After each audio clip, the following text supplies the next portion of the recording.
What's going on, man? It's your boy Dray. I got two full-size 40s that I want to talk about right now. First, Smith & Wesson M&P 40. Next, Glock 22 Gen 3.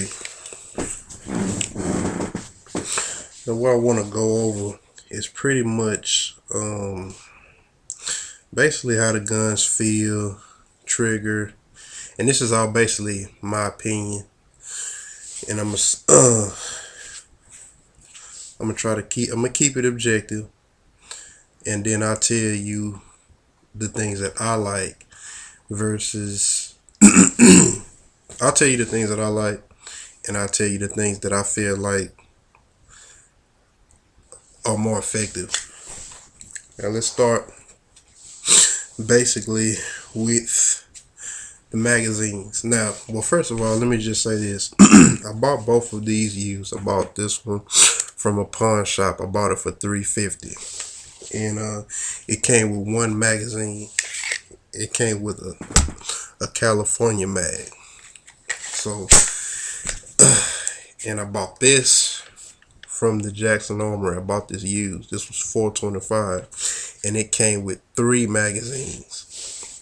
So as far as when you what I do know about Glocks is when you purchase a new Glock Gen 3, you get 2 magazines. You get a Gen 4, you'll have 3 magazines.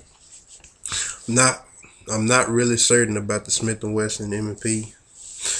I would assume you get 2. I bought a Smith & Wesson Sigma. It came with 2 magazines. I'm uncertain if the M&Ps come with 2 or 3. But what made this deal attractive is the fact that when I picked this up and I inspected it at the Jackson Armory, and it looked like it was brand new. So I said, you know what? Brand new, and it comes with 2 extra magazines, $425. Let me go ahead and get that, because I looked on Smith & Wesson site, and I think they have these at like $569, something like that. And I know Glocks are like $599. I found a spot called B&S Guns in Garland. They sell Glocks for $499, so that's really good. Okay, now as far as magazine capacity, Smith & Wesson M&P holds 15 rounds. Glock 22 holds 15 rounds. So you're looking at the exact same magazine. 1 in the chamber on each, so 15 mag, 1 in the chamber, that's 16 shots, both. Now, next I want to talk about as far as the look is concerned. Now, when I take a look at this Smith & Wesson M&P, as far as design, I am very impressed. You got 3 dots. I really like the look of this Smith & Wesson M&P a lot. Then I take a look at the Glock, and you know, this is kind of strictly about business. You know, honestly, when I look at this, I think that if Batman had a firearm, this would be it. The Glock 22, this is Batman's pistol. You see that angle? It just seems like, you know, just pull it right off the utility belt and bam, you know. But as far as the look, I'm about to get that to the M&P. M&P is a nice looking gun. Glock, to me, kind of look like, I guess I've been seeing police with it so long, it's kind of like this is what a gun's supposed to look like. You know, so for me, these serrations here, the wave-like serrations, the rail, really like the print, the M&P print. It's Smith & Wesson emblem, the way this polymer, this is the way that it looks. And I'm gonna get on this right here. This is very important to me as far as it's actually a function to it. Glock, you know, smooth. I like their printing here, but for the most part, you know, you got your finger grooves. This is functional as well, and I'm gonna get into that. But you know, if less is more to you, you probably like the Glock 22's look. If you like busy, you'll like the M&P. Now, let's make it over to grip. Now, Glock 22, Glocks period. These grips with the finger grooves, and it has a slanted angle. That's the only thing that's weird to me. But when I grab the Glock, when I get a good grasp on the Glock,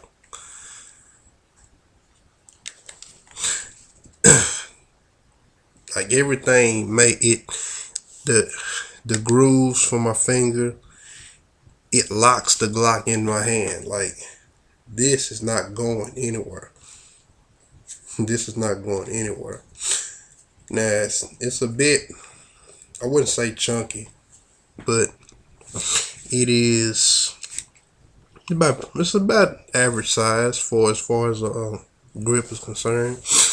And I can get a good grip on this, and worse so as if maybe not, you don't have your fingers, if it doesn't wrap around a gun comfortably for you, what should give you the security of a good grasp on this is the fact that these finger grooves, when you pull that and you squeeze it, it locks the gun. It's not gonna slip, nothing. It's not going anywhere.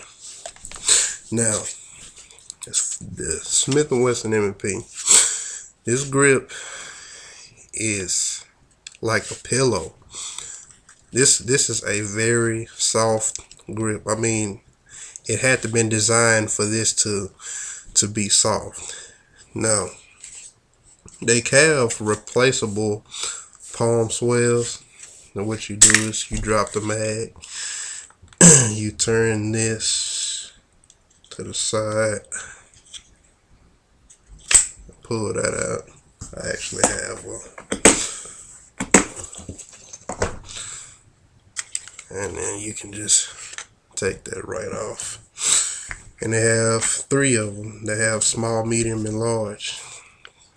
You just stick which one on her. Here's the large one. And then I'll take that off. Just showing you, it's very simple though. You just put that back in there. You know, it's easy as 1, 2, 3. I mean, but back to what I was saying about the handle. This handle is very soft. It feels so good. It's almost as if it's like you're holding, like if it's a pillow on the handle. And that makes a serious difference when you're shooting. I say, like, when you go to the range.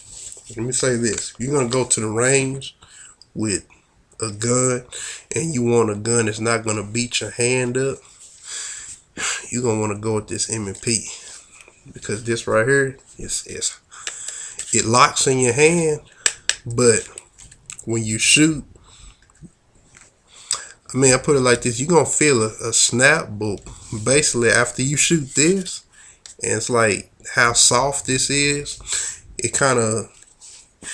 it doesn't hit your hand as hard. This right here, when you shoot it, after you shot this, you be like, man, this right here the kickback is kind of beating my hand up. So I say for extensive shooting, you want to go with this M&P. This is more just get the job done. So as far as the grip is concerned, grip stability, Glock. Grip comfort, the Smith & Wesson M&P.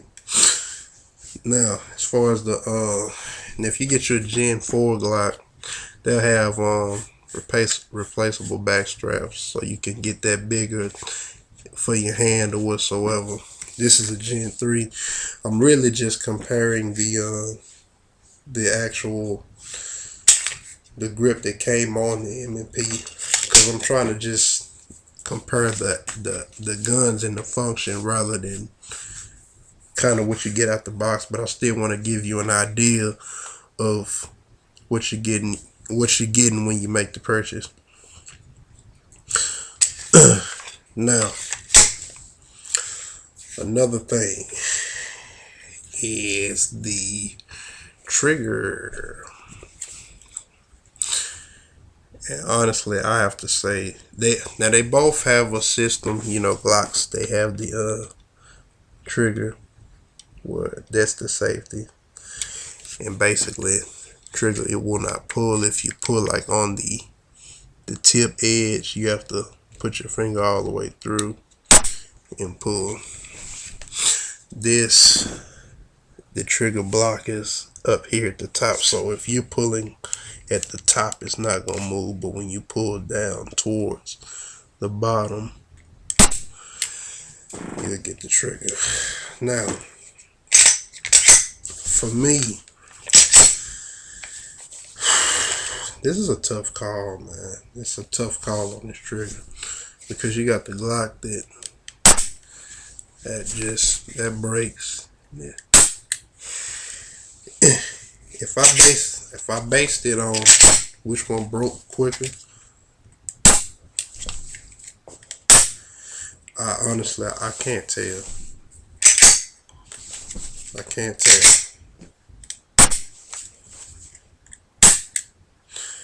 It almost seems like this breaks just a hair in front of the Glock 22. But as far as the design, I like the Glock trigger design. Seems like a sturdier design. When I look at this split trigger, it just feels like one day this will break. When I look at that, you know, because that's split right in the middle, and that's what disengages that, which allows the trigger to actually pull. But that folding trigger, like a G.I. Joe's knee, I'm not a fan of that. So I would give the trigger to the Glock, just because even if this broke out of here, like I said, I don't consider that a safety no way. So even if it broke, bam, you break this bottom of this off, you'll be pulling up at the top, and this is no good. Now, another thing I want to talk about is the Takedown. Takedown, that's Glock all day. As far as the speed as to how I can get it done, that both is not rocket science. But the Glock, you take, cock step back, pull that down, and bam, you can take this joint apart just like that. I'm actually gonna clean these as well. I'll show you side by side of the internal parts as well. You know, that might be interesting to you. Now, M&P, this is a little, you gotta be a little surgeon with this. Well, compared to the Glock.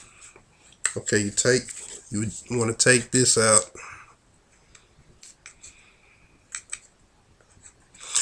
And I mean, this is really, if you get a new M&P, this is a bitch to get out. Seriously. After you take it out, I actually took it out and put it back in a few times to loosen it up. But ridiculous. But anyway, you take this out, cock back your slide. You definitely wanna have your mag out on the M&P. You don't have to have your mag out on the Glock when you disassembling, but you need the mag out on the M&P. You cock that back. Inside, there is that. Let me see, where is it at?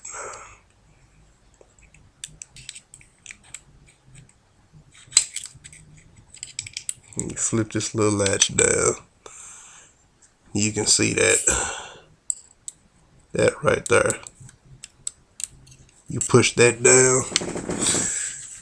You take this and you flip this. You flip that down and take that right off of there. Take the spring out. Take your barrel out. Now, as far as frames, M&P's frame is a little bit heavier than the Glock.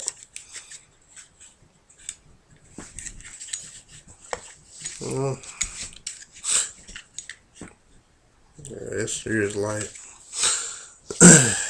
Slide. Let's see which frame is longer.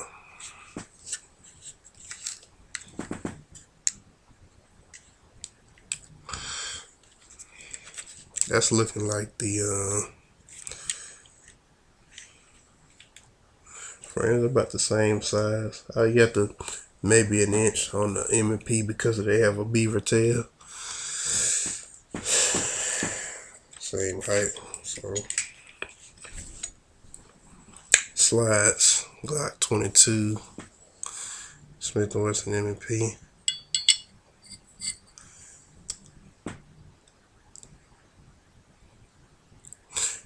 Really, that Glock 22 is just barely longer.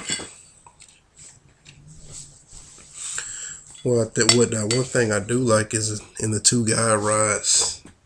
The Glock guide rod is a plastic guide rod, and Smith & Wesson M&P has a steel guide rod. So from a durability, I would definitely trust the Smith & Wesson. I mean, but the Glocks, man, they have the reputation with this guide rod. So I'm not knocking it, but I'm saying this steel guide rod, it seems like it's sturdier. So I feel like that could definitely help the Smith & Wesson M&P reach the Glock status. As far as barrels, you got the Glock barrel a little bit longer than the M&P barrel.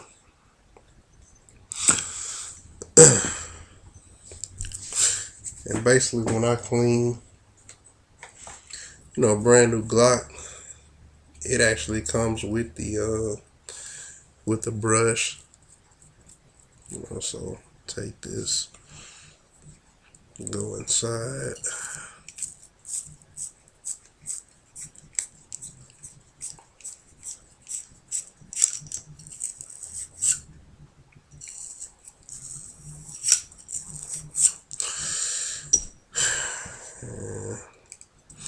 It's really nothing to clean a firearm. Go in and out a few times.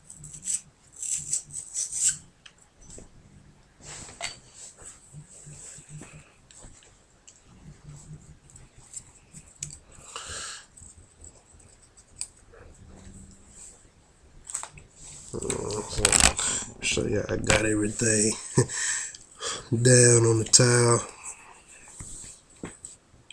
Should I take that, put that back?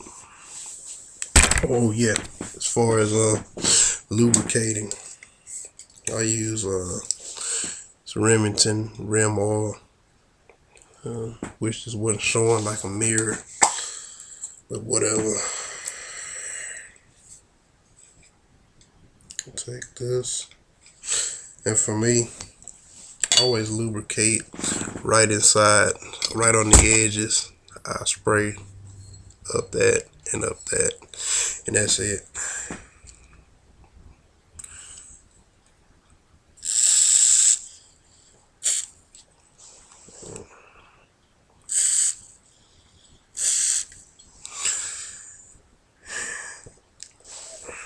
Do that for both of them.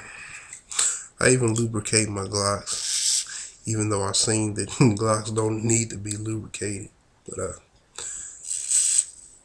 yeah, still lubricated anyway.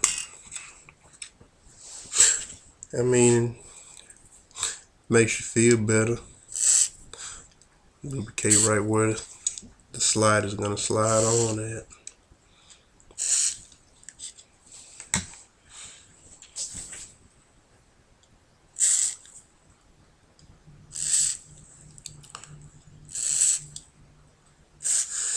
And that's it.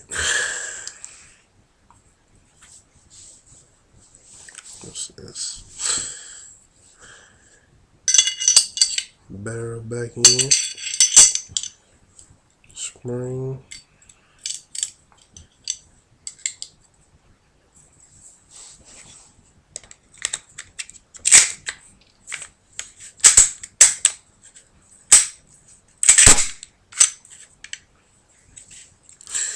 It looks like when you put the slide back on, that the actual release, the slide release is gonna flip back into the correct position as soon as you put the slide back on. And there's your reassemble Smith & Wesson M&P. Glock.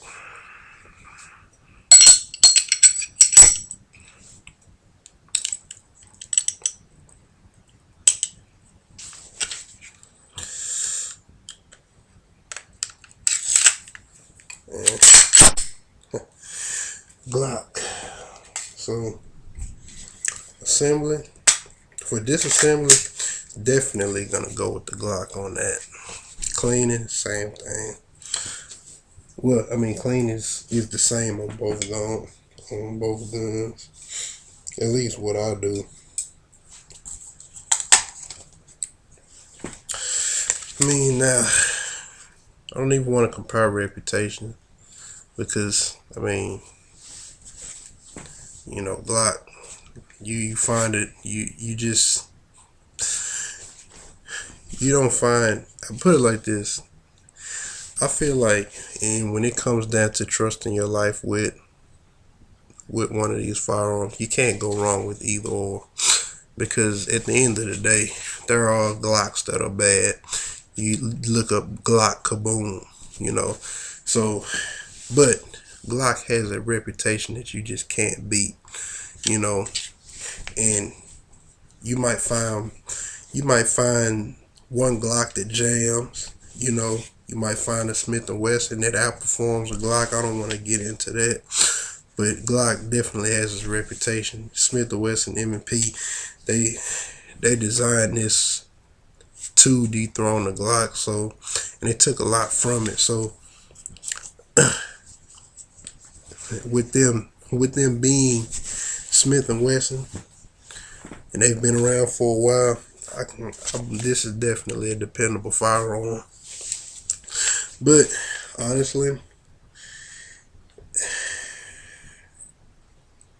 if I have to make a decision on which one I like better, I'm about to say Smith & Wesson M&P. Another thing is if you're lefty, you know, it's got an ambidextrous slide release, you know, so you got one on this side, one on that side. I think you can flip the button, I'm not certain, don't quote me on that. Glock, just the standard one-sided slide release. You can't flip the button on the Gen 3s, but you can on the Gen 4s. I mean, man, yeah, I like the Smith & Wesson M&P over the Glock because I think about when I go to the range on extended shooting, this grip, man, it just helps me it just feels good to shoot. And then after I shoot this, my wrists, my wrists let me know and say, yeah, man, you were shooting a Glock today. When I shoot this, the wrist was like, yeah, man, I like that gun. You were shooting at Smith & Wesson M&P. But man, these two great. They two great firearms, man. I'm keeping both of them. But if you're in the market for one, can't go wrong with either or. But I will say this: if you like a busy look, you want a comfortable grip. It's actually, and another thing is the Beaver Tail. If you have meaty hands, when you grab this, like if you grab a Glock, some people's hands are right up there, and when the recoil, when your slide cocks back, you get bit. You don't want to get slide bite, so that's good that's what the Beaver Tail is good for. So this Smith & Wesson is designed with the shooter in mind. Protects you from the bite. Really soft, comfortable grip. Replaceable back straps, and that's soft. I mean, I don't know. I gotta give it to the Smith & Wesson M&P. They really done a good job with this. I actually interested in the compact now that I have the full size. With the Glock, let's not get it twisted, man. This Glock, I love this. Definitely. Like, you can't beat that reputation. I'll go bury this in my backyard for 2 years. And I shoot this, then I just go dig this one up and then just take it to the range and put 1,000 rounds through it, So whatever. I don't think I want to bury this though. So this right here, this will get the job done. You want to get the job done in style? Get you a Smith & Wesson M&P.